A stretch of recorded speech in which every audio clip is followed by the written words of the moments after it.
Welcome to my channel the divine classes. The divine classes में आपका स्वागत है। आज हम लोग देखेंगे बिहार दरोगा प्रैक्टिस सेट 6। इससे पहले 5 प्रैक्टिस सेट करवा दिया गया है। अगर आप नहीं देखे हैं तो उसका लिंक मैं डिस्क्रिप्शन बॉक्स में डाल दूंगा, वहाँ जाके आप लोग जरूर देख लीजिएगा। वो भी बहुत अच्छे तरीके से कराया गया है जो आपके लिए बहुत ही लाभदायक होगा। चलिए फिर शुरू करते हैं। पहला क्वेश्चन है, ब्रह्म समाज के संस्थापक ब्रह्म समाज की स्थापना किनके द्वारा की गई? चलिए फिर इसका आंसर बताइए। ब्रह्म समाज की स्थापना जो है वो राजा राम मोहन राय के द्वारा की गई। चलिए अब राजा राम मोहन राय के बारे में कुछ जान लेते हैं। राजा राम मोहन राय को भारतीय पुनर्जागरण का जनक, अग्रदूत और प्रभात तारा तथा नए भारत का पैगंबर कहा गया है। क्या क्या कहा गया है? भारतीय पुनर्जागरण का जनक, अग्रदूत और प्रभात तारा कहा गया है तथा नए भारत का पैगंबर भी कहा गया है। राजा राम मोहन राय को राजा की उपाधि अकबर द्वितीय ने दिया था। क्यों दिया था? क्योंकि मुगल बादशाह अकबर द्वितीय ने पेंशन बढ़ाने के लिए ब्रिटेन जाने के क्रम में उनको राजा की उपाधि दिया और ब्रिटेन में 1833 ईस्वी में ब्रिस्टल नामक स्थान पर इनकी मृत्यु हो गई। इनकी समाधि आज भी ब्रिस्टल में मौजूद है। और राजा राम मोहन राय के गुरु का नाम क्या था? तो वो था जम्मी बेंथम। और एक बात बता दूं आपको कि इन्होंने राजा राम मोहन राय ने 1815 ईस्वी में आत्मीय समाज की स्थापना कोलकाता में की, जो आगे चल के 1828 ईस्वी में ब्रह्म समाज कहलाया। और 1825 ईस्वी में राजा राम मोहन राय ने कलकत्ता में वेदांत कॉलेज की स्थापना की थी। और ब्रह्म समाज में पहली बार विभाजन कब हुआ था? तो ब्रह्म समाज में पहली बार विभाजन 1865 ईस्वी में हुआ था। आदि ब्रह्म समाज और भारतीय ब्रह्म समाज। आदि ब्रह्म समाज के नेतृत्व करता थे देवेंद्रनाथ टैगोर और भारतीय ब्रह्म समाज के नेतृत्व करता थे केशव चंद्र सेन। और एक है साधारण ब्रह्म समाज, इसके नेतृत्व करता थे आनंद मोहन बोस। केशव चंद्र सेन, ठीक है, केशव चंद्र सेन बाल विवाह का विरोधी थे, लेकिन अपनी छोटी पुत्री का विवाह बिहार के महाराजा के साथ कर दिया। बिहार के महाराजा के साथ कर दिया। परिणाम स्वरूप आनंद मोहन बोस के नेतृत्व में उनके समर्थक केशव चंद्र सेन से अलग हो गए और 1878 ईस्वी में साधारण ब्रह्म समाज की स्थापना कर दी। दूसरा है, हम लोग देखते हैं दयानंद सरस्वती के बारे में जान लेते हैं। दयानंद सरस्वती ने 1875 ईस्वी में आर्य समाज की स्थापना की और दयानंद सरस्वती के बचपन का नाम था मूलशंकर। दयानंद सरस्वती का प्रसिद्ध कथन है कि वेदों की ओर लौटो, और इसका प्रसिद्ध ग्रंथ है सत्यार्थ प्रकाश और पाखंड पटाका। नेक्स्ट है हम लोगों का क्या है, इसके बारे में देख लिए केशव चंद्र सेन के बारे में। दयानंद सरस्वती। अब बच गया स्वामी विवेकानंद। तो स्वामी विवेकानंद ने, ठीक है, रामकृष्ण मिशन की स्थापना की थी 1896 से 1897 ईस्वी में। इनका बचपन का नाम नरेंद्र नाथ दत्त था, ठीक है। स्वामी विवेकानंद को नव हिंदूवाद का सर्वश्रेष्ठ प्रतिनिधि माना गया है। और सुभाष चंद्र बोस ने स्वामी विवेकानंद को भारतीय पुनर्जागरण का आध्यात्मिक पिता कहा है। क्या कहा है? भारतीय पुनर्जागरण का आध्यात्मिक पिता कहा है। लेकिन भारतीय पुनर्जागरण का जनक किसे कहा है? तो वो कहा गया है राजा राम मोहन राय को। स्वामी विवेकानंद रामकृष्ण परमहंस के शिष्य थे। किसके शिष्य थे? तो रामकृष्ण परमहंस के शिष्य थे। और उन्हीं की स्मृति में बंगाल के बेलूर में रामकृष्ण मिशन की स्थापना की। और रामकृष्ण परमहंस की पत्नी का नाम क्या था? तो वो था शारदामणि। तो इतने सारे फैक्ट हैं जो क्वेश्चन नंबर 1 से मिलते हैं, आप लोग जरूर इसे याद रखिएगा। नेक्स्ट क्वेश्चन है हमारा, प्रथम आंग्ल मराठा युद्ध कब हुआ था? प्रथम आंग्ल मराठा युद्ध जो हुआ था 1775 से 1782 ईस्वी में हुआ था। ऑप्शन बी हमारा सही आंसर है। और प्रथम आंग्ल मराठा युद्ध के बाद ही सूरत की संधि हुई और पुरंदर की संधि हुई। सूरत की संधि 1775 ईस्वी में अंग्रेज और राघोवा के बीच हुआ। बहुत ही महत्वपूर्ण प्रश्न है, किनके बीच हुआ था? अंग्रेज और राघोवा के बीच में। राघोवा को पेशवा बनने के बदले में अंग्रेजों को बेसिन, सालसेट और थाने का क्षेत्र देना पड़ा। और पुरंदर की संधि जो है 1776 ईस्वी में हुआ था, वो भी अंग्रेज और राघोवा के बीच हुआ था। एक और पुरंदर की संधि है जो कि हुई थी 1665 ईस्वी में। यह संधि शिवाजी और जयसिंह के बीच संपन्न हुआ था। ये संधि क्यों हुआ था? क्योंकि सूरत का लूट शिवाजी ने 1664 ईस्वी में किया था। सूरत को शिवाजी ने 1664 ईस्वी में लूट लिया था। इसी कारण मुगलों की तरफ से जयसिंह और शिवाजी के बीच पुरंदर की संधि संपन्न हुई थी। द्वितीय आंग्ल मराठा युद्ध कब हुआ था? तो वो हुआ था 1803 से 1806 के बीच। और तृतीय आंग्ल मराठा युद्ध 1817 से 1818 के बीच हुआ था। नेक्स्ट क्वेश्चन हमारा, सैंधव सभ्यता को हड़प्पा सभ्यता भी कहा गया है। क्यों कहा गया है? क्योंकि सैंधव सभ्यता में सर्वप्रथम हड़प्पा की ही खोज हुई थी। सिंधु सभ्यता में सर्वप्रथम किसकी खोज हुई थी? तो वो हड़प्पा की खोज हुई थी, इसलिए सिंधु सभ्यता को हड़प्पा सभ्यता कहते हैं। हड़प्पा सभ्यता की खोज 1921 ईस्वी में दयाराम साहनी ने की थी। यह रावी नदी के तट पर पाकिस्तान के मांडगुमरी जिला में स्थित है और यहाँ से कुछ वस्तुएं मिली है हड़प्पा सभ्यता से। कौन कौन देखते हैं?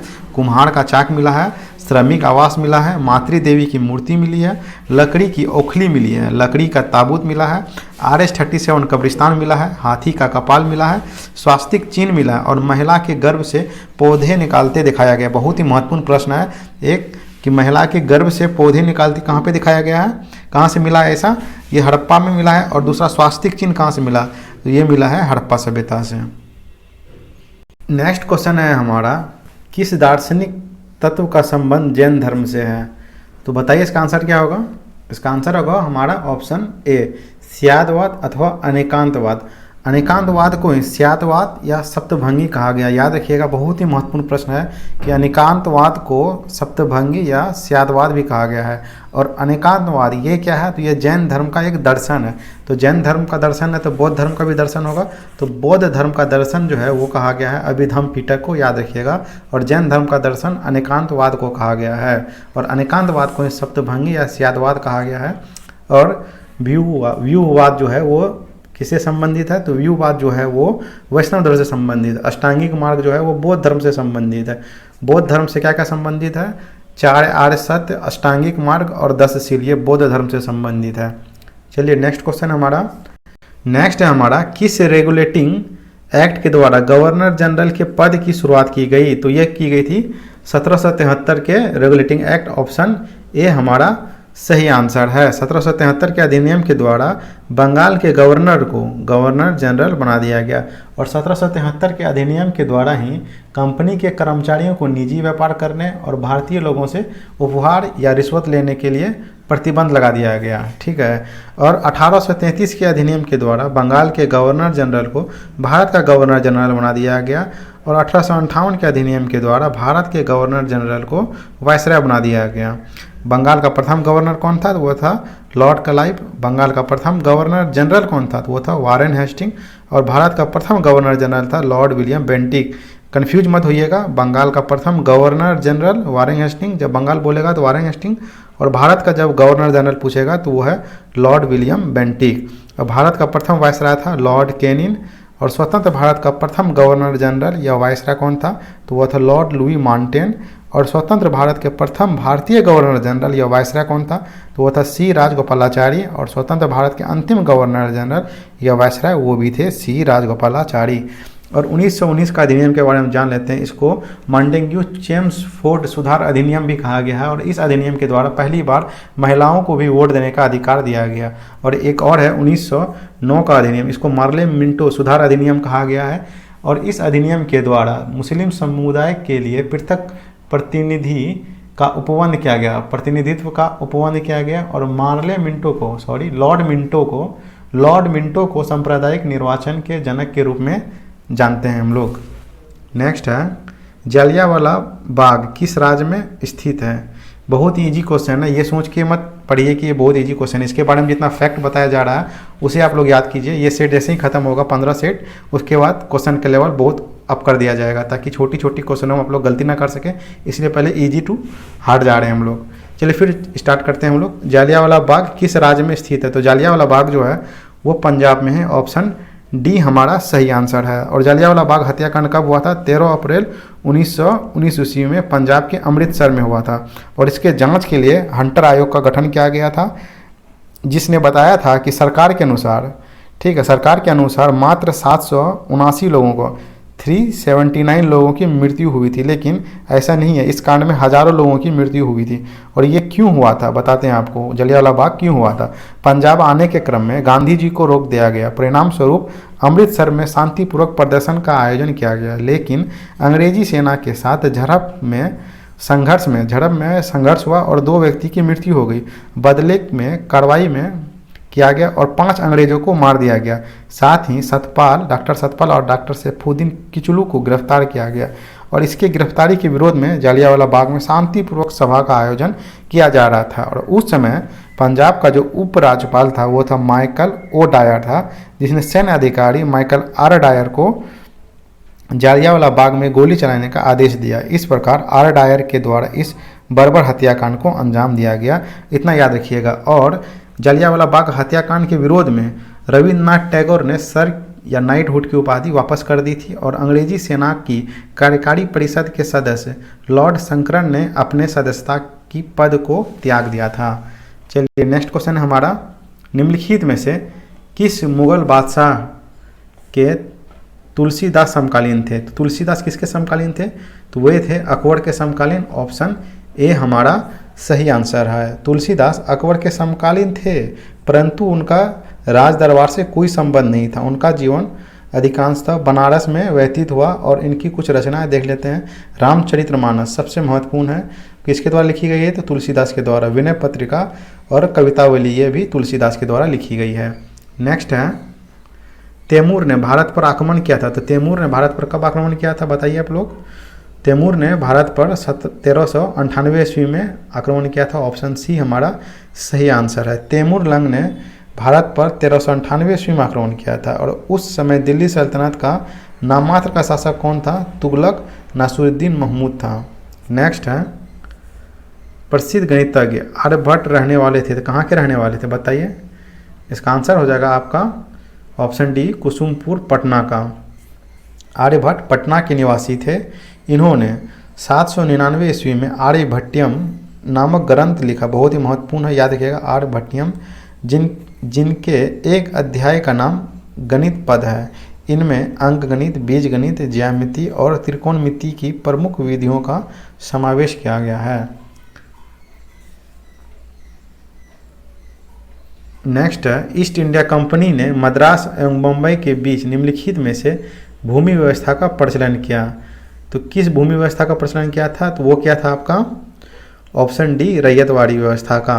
अंग्रेज के समय रैयतवाड़ी व्यवस्था के जन्मदाता टॉमस मुनरो और कैप्टन रीड थे। टॉमस मुनरो को ही माना जाता है, ठीक है। और 1792 ईस्वी में तमिलनाडु के बरामा जिले में सर्वप्रथम यह लागू था। कालांतर में इसका विस्तार मद्रास, मुंबई, पूर्वी बंगाल, असम और कर्नाटक के कुर्ग में भी कर दिया गया। नेक्स्ट है, किस गवर्नर जनरल के समय ठगी प्रथा का दमन भारत में किया गया? तो बहुत ही इंपॉर्टेंट क्वेश्चन याद रखिएगा। लॉर्ड विलियम बेंटिक के समय ठगी प्रथा का दमन भारत में किया गया। उनके लिए एक अधिकारी सिलेमन की नियुक्ति की गई और 1830 ईस्वी तक ठगों का दमन कर दिया गया। और आपको बता दें कि लॉर्ड विलियम बेंटिक, ठीक है, लॉर्ड विलियम बेंटिक ने और एक किया था, सती प्रथा को प्रबंधित किया था, ठीक है। और दास प्रथा को कौन किया था? वो था लॉर्ड एलन बड़ो किया था। दास प्रथा में ईश्वरचंद विद्यासागर ने महत्वपूर्ण भूमिका निभाई थी और सती प्रथा में राजा राम मोहन राय ने महत्वपूर्ण भूमिका निभाई थी इसको खत्म करने में। और लॉर्ड विलियम बेंटिक कौन है? तो भारत के प्रथम गवर्नर जनरल है, याद रखिएगा। और बंगाल का प्रथम गवर्नर जनरल कौन है? तो लॉर्ड वारेन हेस्टिंग है। नेक्स्ट क्वेश्चन है हमारा, मराठों तथा अहमद शाह अब्दाली के मध्य पानीपत का युद्ध लड़ा गया था। तो पानीपत का कौन सा युद्ध लड़ा गया था? पानीपत का तृतीय युद्ध लड़ा गया था। और कब लड़ा गया था? तो 14 जनवरी 1761 ईस्वी में। इस प्रकार हमारा ऑप्शन डी हमारा सही आंसर है। पानीपत का तृतीय युद्ध मराठा और नादिर शाह के सेनापति अहमद शाह अब्दाली के बीच लड़ा गया था, जिसमें मराठे पराजित हो गए। नादिर शाह के बारे में बाद में पढ़ेंगे, आगे देखते हैं हम लोग। अहमद शाह अब्दाली जो था वो एक अफगानी था, ठीक है। और इस युद्ध में मराठा तोपखाने का नेतृत्व इब्राहिम खां गर्दी ने किया था और मराठों के तरफ से वास्तविक सेनापति सदाशिवराव भावो थे, जबकि नामात्र सेनापति विश्वासराव भावो थे। अब नादिर शाह के बारे में जान लेते हैं। नादिर शाह जो है ईरान के रहने वाले थे। उन नादिर शाह को ईरान का नेपोलियन कहा जाता है। नादिर शाह ने मुगल बादशाह मोहम्मद शाह रंगीला के समय भारत पर आक्रमण किया था, ठीक है। और नादिर शाह ने 1739 ईस्वी में करनाल, जो कि हरियाणा में है, के युद्ध में, करनाल के युद्ध में मोहम्मद शाह को पराजित किया था और बंदी बना लिया। नादिर शाह ने करनाल के युद्ध में विजय होने के बाद दिल्ली पर आक्रमण किया और मुगल शासक जो है मोहम्मद शाह रंगीला एकमात्र मुगल बादशाह है जिनको विदेशियों ने बंदी बना लिया था, तो याद रखिएगा। और नादिर शाह अपने साथ मयूर सिंहासन, तख्त ताउस और उसमें लगा हुआ कोहिनूर हीरा कहाँ ले चले गया? ईरान ले चले गया और मोहम्मद शाह रंगीला अंतिम मुगल बादशाह था जो मयूर सिंहासन पर बैठा था। और मयूर सिंहासन का निर्माण कौन ने कराया था? तो वो कराया था शाहजहां ने कराया था। चलिए पानीपत का प्रथम युद्ध देख लेते हैं। पानीपत का प्रथम युद्ध हुआ था 21 अप्रैल 1526 ईस्वी में। किनके बीच? बाबर और इब्राहिम लोदी के बीच हुआ था। और पानीपत का द्वितीय युद्ध हुआ था 5 नवंबर 1556 ईस्वी में। मुगल की तरफ से अकबर के सेनापति कौन था? तो बैरम खां, यानी अकबर और हेमू के बीच हुआ था पानीपत का द्वितीय युद्ध 5 नवंबर 1556 ईस्वी में। और मुगलों का नेतृत्वकर्ता कौन था? तो वो था बैरम खान। चलिए नेक्स्ट क्वेश्चन है। और ये पानीपत का तृतीय युद्ध जो हुआ था किसके समय हुआ था? वो बालाजी बाजीराव के समय हुआ था। किसके समय? बालाजी बाजीराव। नेक्स्ट क्वेश्चन है हमारा 1724 ईस्वी में निजाम उल मुल्क या आसफ जाह ने किस राज्य की स्थापना की थी? तो ये की थी आपका हैदराबाद। ऑप्शन बी हमारा सही आंसर है।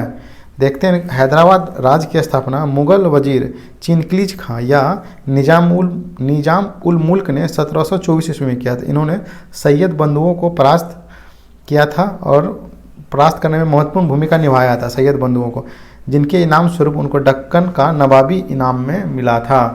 अब चलिए कुछ प्रमुख नगर और उसके संस्थापक देख लेते हैं हम लोग। पाटलिपुत्र का संस्थापक था उदायन, श्रीनगर का अशोक, अहमदाबाद का अहमद शाह प्रथम, आगरा का सिकंदर लोदी, जोधपुर का राघव जोधा जी याद रखिएगा, अमृतसर का गुरु रामदास याद रखिएगा, अमृतसर का संस्थापक गुरु रामदास था, चेन्नई का फ्रांसिस डे, और राजगिरी का बिम्बिसार क्या था? जौनपुर का फिरोज शाह तुगलक क्या था? जौनपुर की स्थापना कौन किया था? तो फिरोज शाह तुगलक किया था। जयपुर का तो सवाई जयसिंह याद रखिएगा, मानखेट का राजा अमोघवर्ष, हैदराबाद का निजाम उल मुल्क जो कि हमने अभी देखा, और जैसलमेर का भाटी जैसल, पटना का शेर शाह सूरी, यानी पाटलिपुत्रा का स्थापना तो क्या था? उदायन, और पाटलिपुत्रा का नाम पटना कौन रख दिया था? वो रखा था शेर शाह सूरी ने रखा था। और दिल्ली नगर का यानी दिल्ली शहर का स्थापना कौन किया था? अनंगपाल जो कि तोमर वंश का शासक था। और तुगलकाबाद का स्थापना गयासुद्दीन तुगलक ने किया था। अवध का सादत खां ने किया था। और फतेहपुर सिकरी का अकबर ने किया था। इंदौर का मल्हार राव होलकर ने किया था। और बीजापुर का यूसुफ आदिल शाह ने किया था। तो इतना सारे याद रखिएगा। अगर एक बार में नहीं हो रहा तो वीडियो को पॉज करके लिख लीजिएगा या फिर दोबारा सुन लीजिएगा इसको। नेक्स्ट क्वेश्चन है हमारा 1857 ईस्वी के विद्रोह के बाद अंग्रेजों ने क्या किया था? तो राज्यों का विलय करना छोड़ दिया था। ऑप्शन बी हमारा सही आंसर है। चलिए 1857 की क्रांति के बारे में जान लेते हैं। 29 मार्च 1857 को यह विद्रोह बैरकपुर से शुरू हुआ। बैरकपुर में 34वीं रेजिमेंट के मंगल पांडे ने कारतूस लेने से इनकार कर दिया और अपने अधिकारी ह्यूस्टन और बाथ की हत्या कर दिया। इस प्रकार 29 मार्च से यह विद्रोह शुरू हुआ, लेकिन 10 मार्च 1857 को मेरठ से विधिवत रूप से यह शुरू हुआ। ठीक है, मेरठ के 20वीं रेजिमेंट के सैनिक ने 10 मई को विद्रोह किया और 11 मई को दिल्ली पहुंच गए और मुगल बादशाह बहादुर शाह जफर को अपना नेता चुन लिया और इस प्रकार यह विद्रोह भारत के विभिन्न क्षेत्रों में संपन्न हुआ। कमल का फूल और चपाती इस विद्रोह का प्रतीक चिन्ह था। ठीक है, और अंग्रेजों के समय सबसे अहम दुश्मन जो अंग्रेजों का सबसे अहम दुश्मन इस विद्रोह में कौन था? तो वो था मौलवी अहमदुल्लाह थे। और 1857 के क्रांति के समय प्रसिद्ध उर्दू और पर्शियन शायर मिर्ज़ा गालिब कहाँ पे मौजूद था? तो दिल्ली में मौजूद था। और 1857 के विद्रोह का सरकारी लेखक कौन था? सुरेंद्र नाथ सेन था। और इस विद्रोह के परिणाम स्वरूप 1 नवंबर 1858 को भारतीय प्रशासन को ब्रिटिश क्राउन के अधीन करने की घोषणा महारानी विक्टोरिया ने क्या 1 नवंबर 1858 को भारतीय प्रशासन को ब्रिटिश ताज या ब्रिटिश क्राउन के अधीन करने की घोषणा महारानी विक्टोरिया ने की। और ये विद्रोह चालू ऐसे क्यों होता है कि चर्बी वाला कारतूस चलाने के लिए एनफील्ड राइफल को दिसंबर 1856 में सेना में शामिल किया गया था। ये याद रखिएगा कि चर्बी वाला कारतूस जो है वो कब शामिल किया गया था? दिसंबर 1856 ईस्वी में सेना में शामिल किया गया था। नेक्स्ट है संविधान सभा की स्थापना किसके द्वारा हुई? संविधान सभा की स्थापना किसके द्वारा हुई? इसका आंसर क्या होगा? कैबिनेट मिशन योजना। ऑप्शन सी हमारा सही आंसर है। कैबिनेट मिशन की संतुष्टियों के आधार पर भारतीय संविधान का निर्माण करने वाली संविधान सभा का गठन जुलाई 1946 में किया गया। कैबिनेट मिशन के सदस्य कौन थे? लॉर्ड पेथिंग लॉरेंस, AB अलेक्जेंडर और सर स्टेफर्ड क्रिप्स। इसमें अध्यक्ष कौन थे? तो लॉर्ड पेथिंग लॉरेंस थे। तो भारत के लिए संविधान सभा की रचना हेतु संविधान सभा का विचार सर्वप्रथम स्वराज पार्टी ने 1924 में प्रस्तुत किया था और संविधान सभा का प्रथम अस्थायी अध्यक्ष कौन था? तो वो था सच्चिदानंद सिन्हा और अस्थायी अध्यक्ष कौन था? तो वो था डॉक्टर राजेंद्र प्रसाद। और हैदराबाद एक ऐसी रियासत थी जिसके प्रतिनिधि संविधान सभा में शामिल नहीं हुए थे। चलिए नेक्स्ट क्वेश्चन है हमारा, रेणु का आर्द्र भूमि क्षेत्र किस राज्य या केंद्र शासित प्रदेश में स्थित है? बताइए इसका आंसर। इसका आंसर हो जाएगा ऑप्शन सी, हिमाचल प्रदेश। ये एग्जाम बिहार ESI प्रीलिम्स में पूछा गया था कि सबसे छोटा आर्द्र भूमि क्षेत्र कौन है? तो वो है रेणु का, याद रखिएगा। और चलिए हम लोग कुछ जान जाते हैं आर्द्र भूमि क्षेत्र के बारे में कि आर्द्र भूमि संरक्षण हेतु प्रथम सम्मेलन ईरान के शहर रामसर में 1971 में हुआ था, ठीक है। और वर्तमान में रामसर साइटों की संख्या कितनी भारत में? तो वो थी 42, लेकिन अभी कुछ दिन पहले 46 हो गई है, 4 और जोड़ दिए गए हैं। और भारत में सर्वाधिक रामसर साइट उत्तर प्रदेश में टोटल। और विश्व आर्द्र भूमि दिवस कब मनाया जाता है? तो 2 फरवरी को। बहुत ही महत्वपूर्ण है, याद रखिएगा कि 2 फरवरी को विश्व आर्द्र भूमि दिवस मनाया जाता है। और रामसर सूची में शामिल होने वाला प्रथम स्थान कौन सा था? वो था कोबर्ग प्रायद्वीप, जो कि ऑस्ट्रेलिया में है। वो प्रथम ऐसा राम सूची शामिल होने वाला प्रथम स्थान था कोबर्ग प्रायद्वीप। अब भारत का सबसे बड़ा आर्द्र भूमि स्थल कौन है? वो सुंदरवन पश्चिम बंगाल में। और भारत का सबसे छोटा आर्द्र भूमि स्थल कौन है? रेणुका हिमाचल प्रदेश में। और भारत का एकमात्र कृत्रिम आर्द्र भूमि स्थल कौन है? वह है हरिके बैराज। चलिए नेक्स्ट क्वेश्चन में चलते हैं हम लोग। चुटकी पनबिजली परियोजना किस राज्य केंद्र शासित प्रदेश में? इसका आंसर क्या होगा? इसका आंसर हो जाएगा ऑप्शन ए, जम्मू कश्मीर में है, ठीक है। नेक्स्ट है, भारत में सबसे महत्वपूर्ण लघु स्तर का उद्योग है, तो ये क्या है, कौन सा है? तो ये है आपका हरकरघा उपयोग, ऑप्शन सी हमारा सही आंसर है। नेक्स्ट है, निम्नलिखित नदी अरब सागर में गिरती है, तो ऐसा कौन सा नदी है जो अरब सागर में गिरती है? इसका आंसर क्या होगा? आंसर होगा ताप्ती, ऑप्शन डी हमारा सही आंसर है। ताप्ती नदी मध्य प्रदेश के बैतूल जिले से निकलती है। यह नर्मदा नदी के समांतर भ्रंश घाटी में बहती हुई अरब सागर में गिरती है। और ये जो है अपने मुहाने पर डेल्टा का निर्माण ना करके एस्चुरी का निर्माण करती है। नर्मदा नदी भी डेल्टा का निर्माण नहीं करती है, एस्चुरी या ज्वार नदमुख का निर्माण करती है। और सबसे बड़ा ज्वार नदमुख या एस्चुरी किसका है? तो वह है गोदावरी नदी का। नेक्स्ट है, मैकमोहन लाइन क्या है? तो मैकमोहन लाइन किसको किसको जोड़ता है ये बता दीजिए। भारत और चीन की सीमा को, ऑप्शन ए हमारा सही आंसर है। 1914 के ब्रिटिश प्रतिनिधि सर हेनरी मैकमोहन ने 1914 ईस्वी में उत्तरी भारत और चीन के बीच 100 मील लंबी रेखा निर्धारण की थी। इसी को मैकमोहन लाइन कहते हैं। कुछ और लाइन देख लेते हैं सीमा रेखा हम लोग।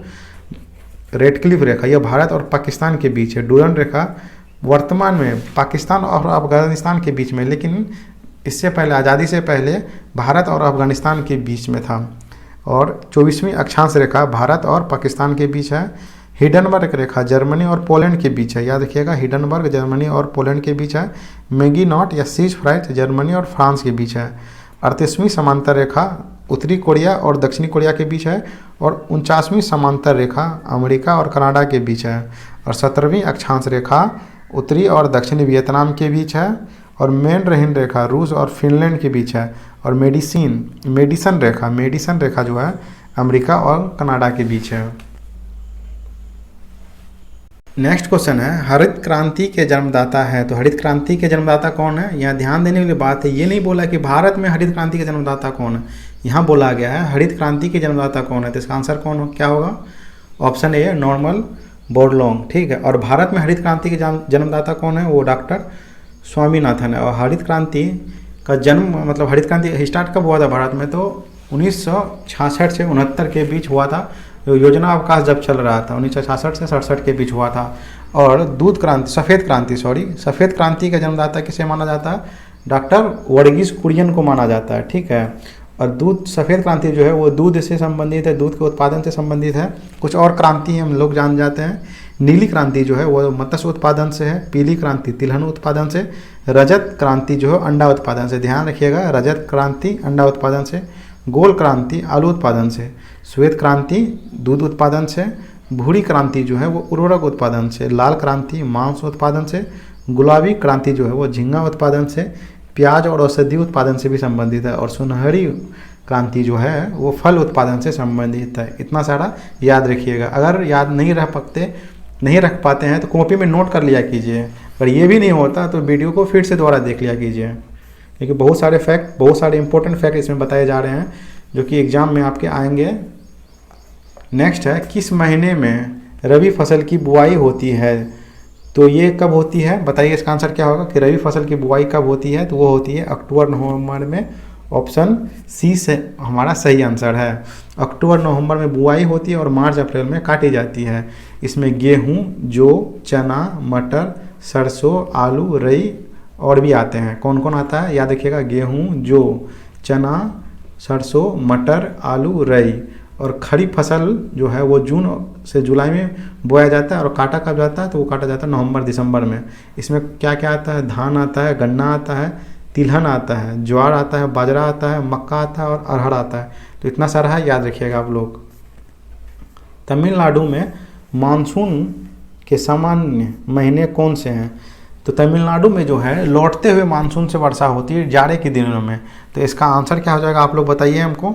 इसका आंसर हो जाएगा नवंबर और दिसंबर। ऑप्शन डी हमारा सही आंसर है। वैसे मानसून का भारत में एंट्री जो है वो जून महीने में माना जाता है, लेकिन तमिलनाडु में लौटते हुए मानसून से वर्षा होती है, इसलिए नवंबर दिसंबर माना जाता है मानसून का क्षेत्र तमिलनाडु में।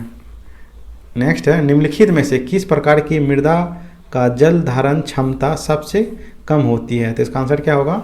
तो इसका आंसर हो जाएगा आपका बलुई दोमट, जो कि ऑप्शन ए हमारा सही आंसर है। इसका विस्तार पश्चिमी राजस्थान, दक्षिणी पंजाब, दक्षिणी हरियाणा और उत्तरी गुजरात में पाई जाती है। यह मिट्टी मुख्यतः मोटे अनाज की खेती के लिए की जाती है, बहुत ही उपयुक्त होती है मोटे अनाज के लिए, परंतु सिंचाई के उपरांत सिंचाई करने के बाद अन्य फसलें भी हम लोग इसे उगा सकते हैं। नेक्स्ट है, भागीरथी एवं अलकनंदा नदी मिलकर गंगा कहलाती है। तो भागीरथी और अलकनंदा का कहाँ पे मिलन होता है? तो ये होता है आपका देवप्रयाग से। ऑप्शन सी हमारा सही आंसर है। चलिए आपको 5 प्रयाग के बारे में बताते हैं। तो 5 प्रयाग कौन है? विष्णु प्रयाग, कर्ण प्रयाग, रुद्र प्रयाग, देव प्रयाग और नंद प्रयाग। विष्णु प्रयाग जब धौली गंगा और विष्णु गंगा मिलती है तो विष्णु प्रयाग कहते हैं, ठीक है। और जब अलकनंदा नदी और दोनों के जब धौली गंगा और विष्णु गंगा जहाँ मिलती है उसको विष्णु प्रयाग कहते हैं। जब दोनों नदी मिल जाती हैं तो उस नदी को अलकनंदा नदी कहते हैं। अलकनंदा नदी और पिंडार नदी जहाँ पे मिलती है उसको कर्ण प्रयाग कहते हैं। और मंदाकिनी नदी फिर अलकनंदा नदी जहाँ पे मिलती है उसे रुद्र प्रयाग कहते हैं। और भागीरथी नदी और अलकनंदा नदी जहाँ पे मिलती है उसको देव प्रयाग कहते हैं, याद रखिएगा आप लोग। और नंद प्रयाग जो है, अलकनंदा नदी और नंदाकिनी नदी जब मिलती है तो उसको नंद प्रयाग कहते हैं। और एक नेक्स्ट क्वेश्चन है हमारा, भारत में स्वतंत्रता से पहले निम्नलिखित में से किसने निर्धनता की अवधारणा पर विचार किया था? इसका आंसर क्या हो जाएगा? इसका आंसर होगा हमारा ऑप्शन बी, दादा भाई नौरोजी। चलिए कुछ और जान लेते हैं। दादा भाई नौरोजी को भारत का वयोवृद्ध नेता यानी grand old man of India कहा गया है। यह प्रथम भारतीय है जो 1892 ईस्वी में उदारवादी दल के टिकट पर ब्रिटिश संसद के लिए चुने गए थे। यह प्रथम व्यक्ति है जिन्होंने धन निष्कासन का सिद्धांत प्रस्तुत किया था। Poverty and un British rule in India, poverty and un British rule in India इसकी सर्वाधिक महत्वपूर्ण पुस्तक है, ठीक है। जवाहरलाल नेहरू के साथ ऐसे एकमात्र व्यक्ति दादा भाई नौरोजी ही हैं जो कि आज़ादी से पहले कांग्रेस के 3 बार अध्यक्ष बने थे। इनका प्रसिद्ध कथन है, अनिष्टों का अनिष्ट और पीठ पे मार लो भैया लेकिन पेट पे नहीं। ये दादा भाई नौरोजी का कथन है। और दादा भाई नौरोजी ने 1866 ईस्वी में ईस्ट इंडिया एसोसिएशन की स्थापना लंदन में की थी। नेक्स्ट क्वेश्चन हमारा, निम्नलिखित में से कौन सा कथन मौसमी बेरोजगारी को सही तरीके से परिभाषित करता है? तो इसका आंसर क्या हो जाएगा बताइए। इसका आंसर हो जाएगा ऑप्शन डी हमारा, जब किसी खास फसली मौसम में ही रोजगार प्राप्त हो। नेक्स्ट है, यदि किसी वस्तु का मूल्य बढ़ता है तो उसके उत्पादकता की मांग क्या होगी? बहुत ही ईजी क्वेश्चन, बताइए। किसी वस्तु का अगर मूल्य बढ़ गया तो उसका उत्पादकता की जो मांग है वो घट जाती है। ऑप्शन बी हमारा सही आंसर है। नेक्स्ट क्वेश्चन है हमारा, किसी देश के केंद्रीय बैंक द्वारा विदेशी विनिमय बाजार में विदेशी मुद्रा की बिक्री क्या कहलाती है? तो ये क्या कहलाती है बताइए? ये कहलाती है आधिकारिक आरक्षित लेन देन। ऑप्शन बी हमारा सही आंसर है। नेक्स्ट है, क्रेडिट रेटिंग एजेंसी को निम्नलिखित में से किसके द्वारा नियंत्रित किया जाता है? बताइए इसका आंसर क्या होगा? इसका आंसर हो जाएगा ऑप्शन सी, भारतीय प्रतिनिधि और विनिमय बोर्ड सेवाई। नेक्स्ट है, सरकार की अनुमानित प्राप्ति और व्ययों का विवरण संसद के समक्ष प्रस्तुत करना एक संवैधानिक अनिवार्यता है। संविधान के किस अनुच्छेद में इसका उल्लेख है? तो ये आर्टिकल किस में है? तो इसका आंसर हो जाएगा हमारा 119। ऑप्शन सी हमारा सही आंसर है। और आपको बता दें कि आर्टिकल 112 में क्या है, तो इसमें वित्त विधेयक को परिभाषित किया गया है। राष्ट्रपति केंद्रीय वित्त मंत्री के माध्यम से लोकसभा में बजट प्रस्तुत करता है और राज्यपाल भी बजट प्रस्तुत करता है, वो अनुच्छेद 202 के तहत, जो कि विधान सभा में प्रस्तुत करता है वो। और आपको ये बता दें कि 280 में क्या है, तो केंद्र और राज्य के बीच धन के वितरण के लिए वित्त आयोग का गठन राष्ट्रपति द्वारा किया जाता है। अनुच्छेद 280 में है इसका प्रावधान। इसमें 5 सदस्य होते हैं, एक अध्यक्ष, 4 अन्य सदस्य होते हैं।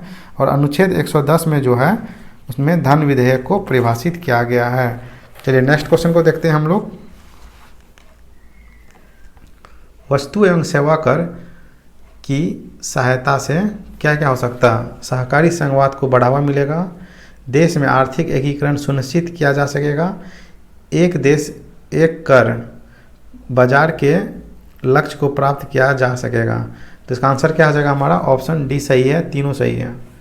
नेक्स्ट है, निम्नलिखित में से कौन सा कथन भारतीय रुपये की परिवर्तनीयता के संदर्भ में सही है? तो इसका आंसर क्या होगा बताइए आप लोग? इसका आंसर हो जाएगा ऑप्शन सी, यह चालू और पूंजी लेखा दोनों पर परिवर्तनीय है। नेक्स्ट है, व्यापक आधारयुक्त व्यापार और निवेश करार, ठीक है, bond based trade and investment agreement Bharat और निम्नलिखित में से किस एक के बीच बातचीत के संदर्भ में दिखाई पड़ता है? तो इसका आंसर क्या होगा बताइए? इसका आंसर हो जाएगा ऑप्शन ए, यूरोपीय संघ। नेक्स्ट क्वेश्चन है, किसी भी देश के संदर्भ में निम्नलिखित में से किसे उस देश की सामाजिक पूंजी या सोशल कैपिटल के नाम के रूप में समझा जाएगा? तो इसका आंसर होगा हमारा ऑप्शन डी, समाज में आपसी भरोसे और सामंजस्य का स्तर। सामाजिक सामंजस्य के कारण पूंजी का अधिकाधिक निर्माण सामाजिक पूंजी कहलाती है। इस सिद्धांत का प्रतिपादन एमाइल दुर्खीम ने किया था। नेक्स्ट है, the general theory of employment interest and money पुस्तक के लेखक निम्नलिखित में से कौन है? The general theory of unemployment interest and money पुस्तक के लेखक कौन है? तो इसका आंसर क्या हो जाएगा? Option A, John Mathai Keynes. और एडम स्मिथ ने वेल्थ ऑफ नेशन और अमर्त्य सेन ने द आइडिया ऑफ जस्टिस और आइडेंटिटी और वाइलेंस नामक किताब लिखी। एडम स्मिथ को अर्थशास्त्र का पिता कहा जाता है। फिर से एक बार देख लीजिए, एडम स्मिथ ने वेल्थ ऑफ नेशन तथा अमर्त्य सेन ने द आइडिया ऑफ जस्टिस और आइडेंटिटी और वायलेंस नामक किताब लिखी है। Identity and violence. नेक्स्ट है, भारतीय संविधान किधर गया? भारतीय संविधान की निम्न में दी गई अनुसूची में से कौन सी राज्य के नामों की सूची तथा उसके राज्य क्षेत्रों का ब्यौरा देता है? तो इसका आंसर क्या हो जाएगा हमारा आ जाएगा आंसर ए, पहली अनुसूची। वर्तमान में टोटल 12 अनुसूची है, ठीक है, जिसमें पहली अनुसूची में राज्य और केंद्र प्रदेशों के बारे में जानकारी दी गई है। नेक्स्ट है, नए राज्य के गठन की शक्ति निहित है। किसमें निहित है ये नए राज्य के गठन का शक्ति? तो वो संसद में। ऑप्शन ए हमारा सही आंसर है। अनुच्छेद 104 के अनुसार नए राज्यों के निर्माण एवं नामांकन संबंधी शक्ति संसद में निहित है। नेक्स्ट है, निम्न भारतीय संविधान का अनुच्छेद 249 संबंधित है। तो किससे संबंधित है ये? राज्य सूची के विषय के संबंध में संसद को जो कानून प्राप्त होता है, जो अधिकार प्राप्त होता है उससे, इसलिए हमारा ऑप्शन डी हमारा सही आंसर है।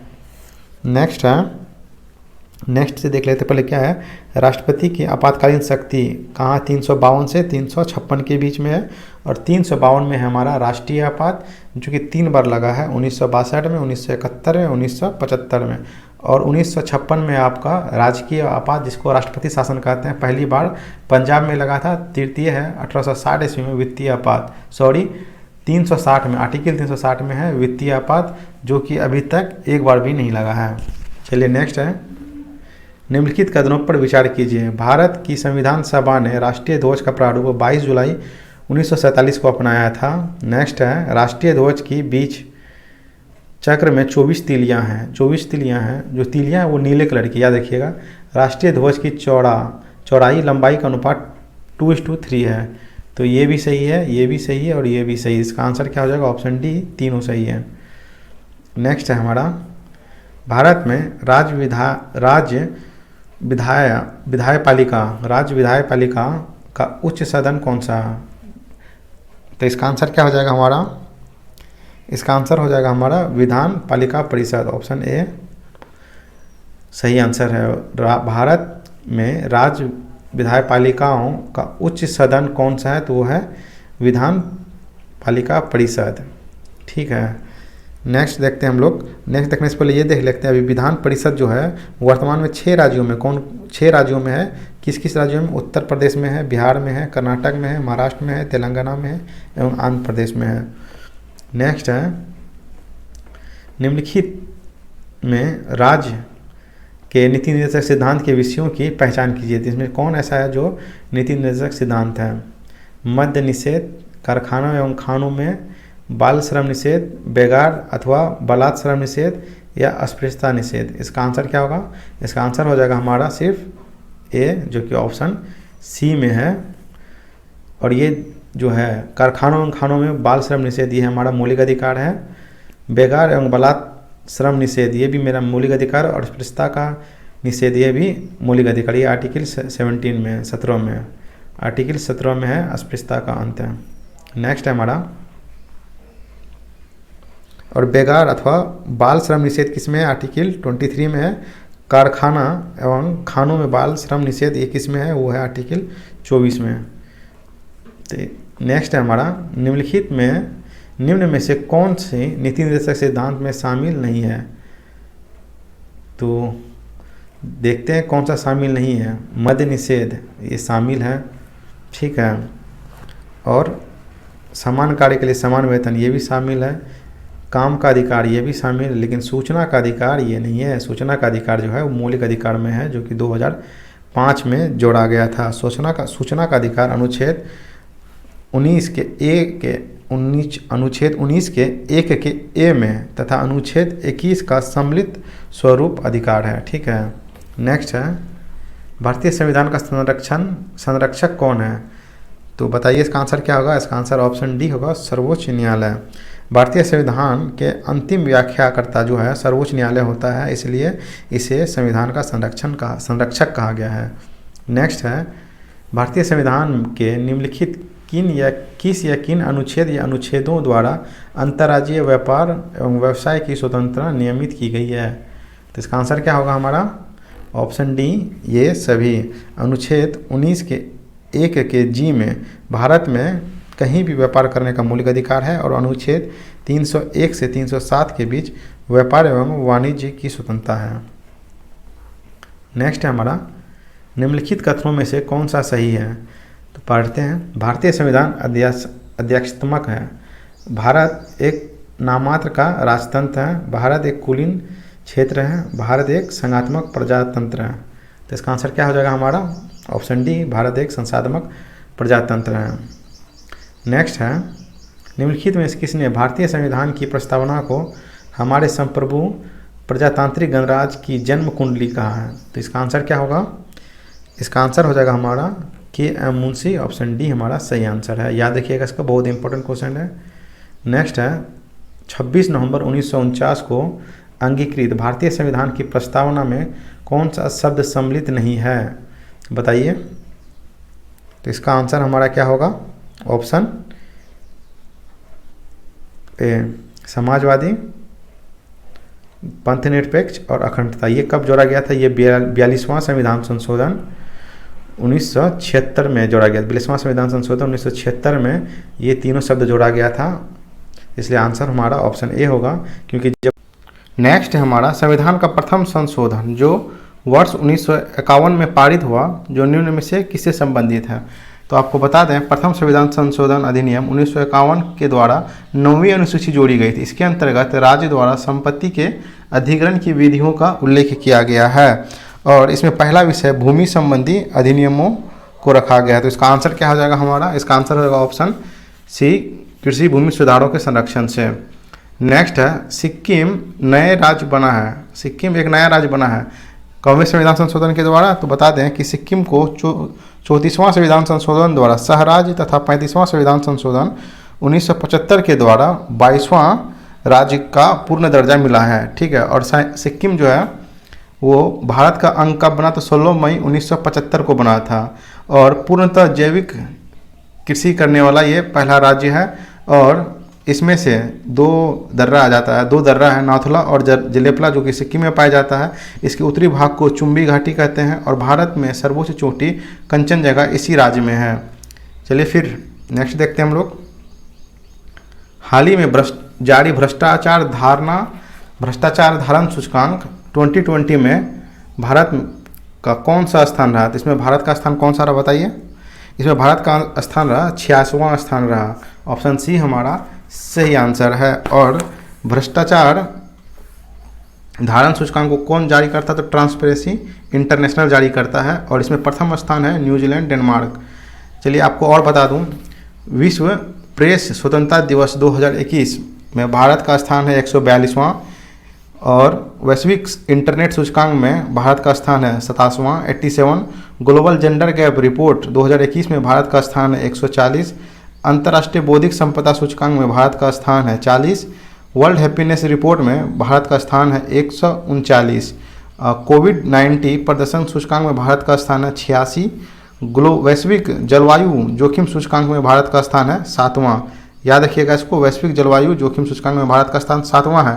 और जलवायु परिवर्तन सूचकांक 2021 में भारत का स्थान कितना है? 10वां। यहाँ पे जलवायु परिवर्तन है, याद रखिएगा, 10वां में, और जलवायु जोखिम में कितना स्थान है? तो 7वां स्थान है।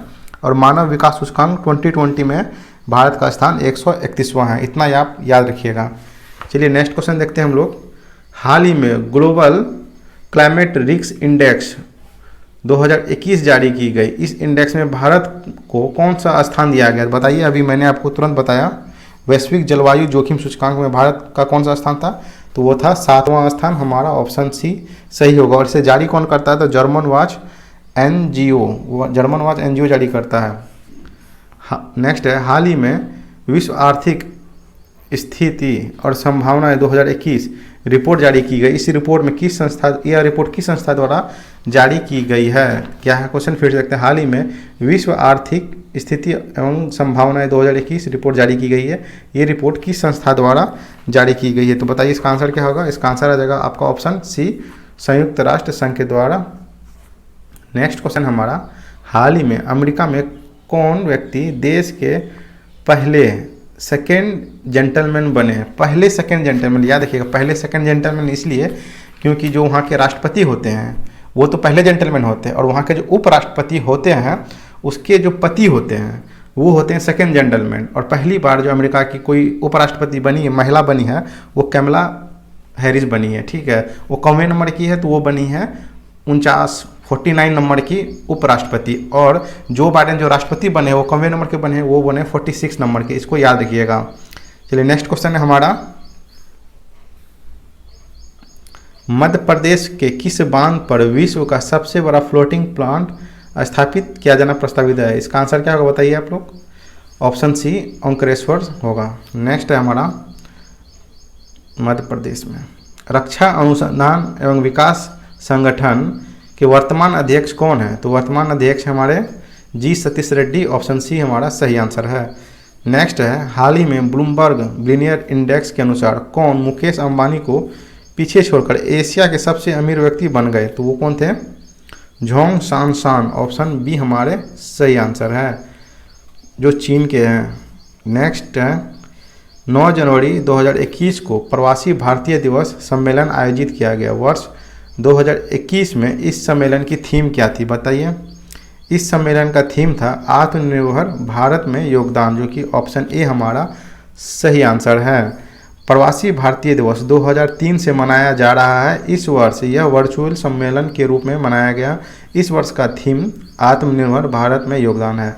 नेक्स्ट है हाल ही में अखिल भारतीय शतरंग महासंघ के अध्यक्ष किसे चुना गया, तो वो किसको चुना गया है, तो वो चुना गया है आपके संजय कपूर, ऑप्शन ए हमारा सही आंसर है। नेक्स्ट है हाल ही में किसे सोमनाथ मंदिर ट्रस्ट का चेयरमैन चुना गया। बहुत ही इंपॉर्टेंट क्वेश्चन है, याद रखिएगा इसे। तो किसे चुना गया है, तो वो चुना गया है नरेंद्र मोदी को, ऑप्शन डी हमारा सही आंसर है। पूर्व प्रधानमंत्री मोरारजी देसाई के बाद वर्तमान प्रधानमंत्री नरेंद्र मोदी को ये दूसरे प्रधानमंत्री जो सोमनाथ मंदिर ट्रस्ट का अध्यक्ष चुना गया है।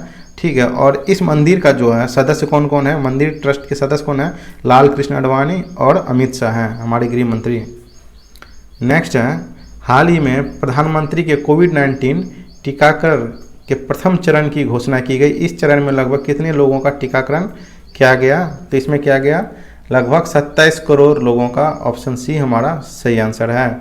नेक्स्ट क्वेश्चन है भारत के किन दो शहरों के बीच देश की पहली एयर टैक्सी सेवा शुरुआत की गई, तो ये शुरुआत की गई आपकी बताइए, हिसार और चंडीगढ़ के बीच, ऑप्शन ए हमारा सही आंसर है। नेक्स्ट क्वेश्चन है हाल ही में लोकसभा अध्यक्ष ओम बिरला ने छात्रों और युवाओं में संविधान के जागरूकता हेतु किस अभियान की शुरुआत करने की घोषणा की, तो इसका आंसर होगा आपका know your constituency, option A हमारा सही आंसर। नो KNOW ये नो है, नो मीन्स जानना होता है, know your constituency constitution, option A हमारा सही आंसर है। नेक्स्ट है हाल ही में 91वें इंटरनेशनल फिल्म फेस्टिवल का आयोजन इंडिया में किया गया और किस फिल्म को गोल्डन पीकॉक अवार्ड दिया गया, यानी किस फिल्म ने गोल्डन पीकॉक अवार्ड जीता, तो इसका आंसर क्या होगा, into the darkness, option A सही आंसर है। नेक्स्ट है हाल ही में किसने महिला टी20 क्रिकेट का सबसे तेज शतक लगाया है, तो बताइए, तो वो है सोफी डिवाइन, ऑप्शन सी हमारा सही आंसर है। न्यूजीलैंड की कप्तान सोफी डिवाइन ने मात्र 36 गेंद में सबसे तेज शतक लगाया और पुरुषों में यह रिकॉर्ड रोहित शर्मा का है जो कि 35 गेंद में शतक लगाया था। नेक्स्ट है हाल ही में साल 2021 का G7 सम्मेलन कहां पर आयोजित किया जाना प्रस्तावित है, तो यह आयोजित करना प्रस्तावित है कॉर्नवॉल ब्रिटेन में, ऑप्शन ए हमारा सही आंसर है। भारत प्रमुख अतिथि होगा। नेक्स्ट है हाल ही में जूको घाट आग के फैलाव के कारण चर्चा में रही, यह घाटी किन दो राज्यों के मध्य स्थित है, इसका आंसर बताइए क्या होगा, तो ये जो है नागालैंड और मणिपुर के बीच, ऑप्शन ए हमारा सही आंसर है। नेक्स्ट क्वेश्चन है हमारा हाल ही में पर्यावरण वन और जलवायु परिवर्तन मंत्रालय ने marine mega food standing guideline के साथ किस एक्शन प्लान का दस्तावेज जारी किया, तो इसका आंसर हो जाएगा national marine dugong action plan, option B हमारा सही आंसर है। नेक्स्ट क्वेश्चन है गणतंत्र दिवस 2021 में भारत में कौन सा मुख्य अतिथि था, भारत में कौन सा मुख्य अतिथि था गणतंत्र दिवस 2021 में, तो इसका आंसर हो जाएगा इनमें से कोई नहीं। कोविड-19 महामारी के कारण इस बार गणतंत्र दिवस पर कोई भी मुख्य अतिथि नहीं रहे। अभी तक मात्र 4 बार कोई मुख्य अतिथि नहीं आए हैं, 1952 में, 1953 में, 1966 में और 2021 में, याद रखिएगा इसको। हाल ही में किस स्थान पर देश का सबसे ऊंचा मौसम विज्ञान केंद्र स्थापित किया गया, रिपीट क्वेश्चन हो गया, ये रिपीटेड है, पिछले सेट में भी आया था। इसका आंसर क्या हो जाएगा, लद्दाख, ऑप्शन डी हमारा सही आंसर है। नेक्स्ट है हाल ही में गुच्छी मशरूम के लिए GI टैग का प्रस्ताव रखा गया, यह मशरूम किस क्षेत्र में पाया जाता है, तो ये पाया जाता है डोडा, जम्मू कश्मीर में, ऑप्शन बी हमारा सही आंसर है। विश्व की सबसे महंगी मशरूम गुच्छी मशरूम है जो हिमालय के जम्मू कश्मीर में पाया जाता है। नेक्स्ट है हाल ही में किस राज्य सरकार ने आरोग्य श्री योजना को आयुष्मान भारत योजना में विलय करने की घोषणा की, तो वो सरकार कौन है, तो वो है तेलंगाना, ऑप्शन डी हमारा सही आंसर है। नेक्स्ट क्वेश्चन है हाइड्रोजन से भरा हुआ पॉलीथीन का गुब्बारा पृथ्वी के तल से छोड़ा जाता है, तो वायुमंडल के ऊंचाई पर जाने पर क्या होगा, तो गुब्बारे में दबाव और घनत्व अत्यंत कम हो जाने पर वायुमंडल में दबाव एवं घनत्व अत्यंत कम हो जाने के कारण गुब्बारे के अंदर भरी हुई हाइड्रोजन का दबाव वायुमंडलीय दबाव से अधिक होने लगेगा, जिससे कारण गुब्बारा फैलने लगेगा और इससे गुब्बारे के आकार में वृद्धि होगी। तो इसका आंसर क्या होगा कि गुब्बारे के अमाप में वृद्धि होगी। ऑप्शन सी हमारा सही आंसर है। अमाप मतलब आकार, साइज, शेप। नेक्स्ट है वायुमंडल में प्रकाश के विसरण का कारण क्या है? तो ये है आपका धूलकण। ऑप्शन बी हमारा सही आंसर है। चलिए आपको कुछ बता देते हैं। पहली बात तो प्रकाश के प्रकीर्णन के कारण ही कुहासा में बहुत कम दिखाई देता है। प्रकीर्णन के कारण कुहासा में बहुत कम दिखाई देता है। दूसरा, आकाश का रंग नीला प्रकाश के प्रकीर्णन के कारण नहीं होता। याद रखिएगा, अक्सर पूछा जाता है कि आकाश का रंग नीला जो है क्यों दिखाई देता है, तो वो प्रकीर्णन के कारण होता है। और इंद्रधनुष जो बनता है वो परिवर्तन अपवर्तन पूर्ण आंतरिक परिवर्तन के कारण भी होता है। और प्रकाश के अपवर्तन के कारण क्या होता है? द्रव में अंशतः डूबी हुई सीधी छड़ टेढ़ी दिखाई पड़ती है, तारे टिमटिमाते दिखाई देते हैं, सूर्योदय से पहले और सूर्यास्त के बाद भी सूर्य दिखाई पड़ती है। ये प्रकाश के अपवर्तन के कारण क्या होता है, फिर से बता दूं एक बार, महत्वपूर्ण बहुत ही इम्पोर्टेंट है ये, कि प्रकाश के अपवर्तन के कारण तारे टिमटिमाते हुए दिखाई देते हैं और सूर्योदय के पहले और सूर्यास्त के बाद भी सूर्य दिखाई पड़ते हैं। और द्रव में डूबी अंशतः डूबी हुई सीधी छड़ टेढ़ी दिखाई पड़ती है। और पूर्ण आंतरिक परिवर्तन के कारण क्या होता है? तो हीरा का चमकता है, जो पूर्ण आंतरिक परिवर्तन के कारण रेगिस्तान में मरीचिका का बनना, जल पर पड़ी परखनली का चमकना, कांच में आई दरार का चमकना, ये सब पूर्ण आंतरिक परिवर्तन के कारण होता है। और प्रिज्म में प्रकाश के विभिन्न रंगों का विभाजन प्रकाश के परिक्षेपण के कारण होता है। याद रखिएगा कि प्रिज्म में प्रकाश के विभिन्न रंगों का विभाजन प्रकाश के परिक्षेपण के कारण होता है। चलिए नेक्स्ट क्वेश्चन है हमारा, प्रकाश रासायनिक धूम्र कोहरे के बनने के समय निम्नलिखित में से कौन सा एक उत्पन्न होता है? तो इसका आंसर क्या हो जाएगा हमारा? Hydrogen, nitrogen dioxide, ozone. तो इसका आंसर क्या हो जाएगा? नाइट्रोजन डाइऑक्साइड और ओजोन दोनों। ऑप्शन डी हमारा सही आंसर है। देख लेते हैं कुछ। नेक्स्ट क्वेश्चन है हमारा, कौन सा एक कथन सही नहीं है? तो इसका आंसर क्या हो जाएगा हमारा, बताइए। इसका आंसर हो जाएगा ऑप्शन सी, आर्द्रता के बढ़ने पर वायु में ध्वनि का वेग कम होना। ये गलत है, वायु में ध्वनि का वेग बढ़ जाएगा। नेक्स्ट आंसर है हमारा, निम्नलिखित कथनों पर विचार कीजिए। एक तीक्ष्ण वृत्ताकार पथ पर तीव्र गति से जाता हुआ चार पहिया वाला वाहन क्या होगा? तो पहला है अपकेंद्रीय बल और अभिकेंद्रीय बल, पहले पढ़ लेते हैं। अपकेंद्रीय बल जो वृत्ताकार पथ के केंद्र की ओर कार्य करता है, और अभिकेंद्रीय बल जो है वह या अपकेंद्रीय बल या अपसारी बल वह वृत्ताकार पथ पर केंद्र से बाहर की ओर कार्य करता है। यह अपकेंद्रीय बल के जस्ट अपोजिट होता है। ये दोनों संतुलित अवस्था में होता है, तब कोई भी वस्तु संतुलित अवस्था में वृत्ताकार पथ पर गतिशील रहती है। परंतु चार पहिए वाला वाहन अपसारी बल, ठीक है, अपसारी बल अधिक होने के कारण बाहरी पहिया पर उल्टेगा तथा बाहर की तरफ फिसलेगा। तो इसका आंसर हमारा क्या हो जाएगा? ऑप्शन ए 1 और 3 सही है। नेक्स्ट है, और अपकेंद्रीय बल का प्रयोग कहाँ किया जाता है? मक्खन निकालने वाले मशीन में और वॉशिंग मशीन में किया जाता है अपकेंद्रीय बल का प्रयोग। नेक्स्ट है हमारा, एक रोगग्रस्त मानव में निम्नलिखित अवस्थाओं पर विचार कीजिए। सूजे हुए, इनमें से कौन एड्स के लक्षण हैं? तो सूजे हुए लसिका पर्व, रात्रि में पसीना आना, स्मृति लोप और वजन का घटना, ये चारों। ऑप्शन डी हमारा सही आंसर है। नेक्स्ट है ऑक्टोपस डैश। तो ऑक्टोपस क्या है? एक संधिपात है। ऑप्शन ए हमारा सही आंसर है। ऑक्टोपस एक संधिपात है जिसके 8 पैर होते हैं, इसलिए इसे डेविल फिश नाम से दिया गया जाना जाते हैं हम लोग। और ऑक्टोपस जो है वो ऑर्थोपेडा संघ के अंतर्गत आता है। नेक्स्ट है, विश्व के कुछ भागों में विद्यमान महामारी, ठीक है, पशुओं का फूट एवं माउथ रोग होता है। तो क्या होता है, किससे होता है? पिछली वीडियो में मैंने बताया था कि फूट एंड माउथ रोग जो है एक वायरल डिजीज है, विषाणु के कारण होता है। ऑप्शन डी हमारा सही आंसर है। वहीं पे जो है एथलीट फूड है वो कवक के कारण होता है। एक है एथलीट फूड, वो किसके कारण होता है? तो वो होता है कवक के कारण। याद रखिएगा। निम्नलिखित में से कौन सा कथन सही नहीं है? तो इसका आंसर क्या होगा? सभी इकाइनोडर्माटा जीव सजीव प्रजग होते हैं, ये सही नहीं है। ऑप्शन ए हमारा सही है। टीक और माइट का वास्तव में होते हैं, वास्तव में क्या होते हैं, तो वो मकड़ी वंशीय होते हैं। ऑप्शन ए हमारा सही आंसर है। नेक्स्ट है, गुरुत्वीय त्वरण जी का मान किसके साथ घटता है? तो आपको बता दें कि गुरुत्वीय त्वरण जी का मान 9.8 मीटर पर सेकेंड स्क्वायर होता है। यह त्वरण वस्तु के रूप, आकार, द्रव्यमान आदि पर निर्भर नहीं करता है तथा ऊंचाई बढ़ने या घटने के साथ जी का मान भी परिवर्तित होता है। तो इस प्रकार हमारा आंसर क्या हो जाएगा, वो ऊंचाई। नेक्स्ट है, परमाणु के केंद्र के चारों ओर इलेक्ट्रॉन बिना ऊर्जा खोए घूमते हैं, यह किस वैज्ञानिक के द्वारा बताया गया? तो यह बताया गया था आपका बोहर के द्वारा। ऑप्शन डी हमारा सही आंसर है। जब एक इलेक्ट्रॉन एक नेक्स्ट क्वेश्चन है, अदरक एक तना है ना कि एक जड़ है, क्यों?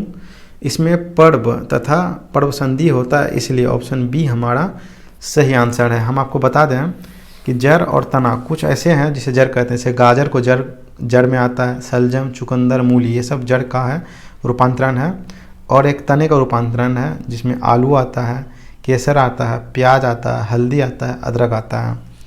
चलिए नेक्स्ट है, अनानास एक है, तो अनानास एक क्या है, वो एक कंपोजिट फल है। ऑप्शन बी हमारा सही आंसर है। आपको बता दें कि फल का निर्माण अंडक से होता है और संपूर्ण फलों को 3 भागों में विभाजित किया गया। पहला सरल फल है जिसमें अमरूद और केला आता है। दूसरा पुंज फल है जिसमें स्ट्रॉबेरी और रसभरी आती है। दूसरा है संग्रथित फल जिसको कंपोजिट फ्रूट बोलते हैं, जिसमें कटहल, सहतूत और अनानास इत्यादि आते हैं। कुछ फलों का निर्माण बाह्य दलपुंज तथा पुष्पासन आदि भाग लेते हैं। कुछ फलों के निर्माण में बाह्य दलपुंज या पुष्पासन आदि भाग लेते हैं। ऐसे फल को असत्य फल यानी फॉल्स फ्रूट कहते हैं, जैसे सेब, कटहल आदि। नेक्स्ट है, शरीर की सबसे छोटी ग्रंथि कौन सी है? तो सबसे छोटी ग्रंथि जो है शरीर की, वो है पीयूष ग्रंथि। ऑप्शन ए हमारा सही आंसर है। नेक्स्ट है मैथ का क्वेश्चन, मैं इसका आंसर बता देता हूँ, इसे सॉल्व कर लीजिएगा। 95 का क्या होगा? 95 का ए होगा, 96 का सी होगा, 97 का सी होगा, 98 का भी सी होगा, 99 का बी होगा, 100 का कितना होगा? तो 100 का आपका डी होगा। इसका सॉल्यूशन दिया हुआ हूँ, इसे स्क्रीनशॉट ले लीजिए। अगर बनाने में परेशानी हो तो इसे देख के बना लीजिएगा।